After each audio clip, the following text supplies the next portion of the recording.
Ha, Assalamu alaykum. Ben şair Abdühalik Uygur'un Oyan Uygur şiirini okupurma. Oyan Uygur. Hey fakir Uygur. Oyan Uygur. Uykun yeter sende mal yok. Andikette can gider. Bu ölümdün özani kutkazmısan. Ah senin halın heter, halın heter. Kop dedim beşiğini ister, uykunla aç. Rakibanın beşini kes, kanını çaç.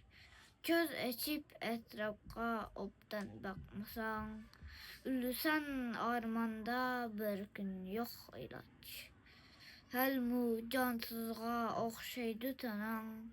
Şuna yok mu anca ölümdün aman.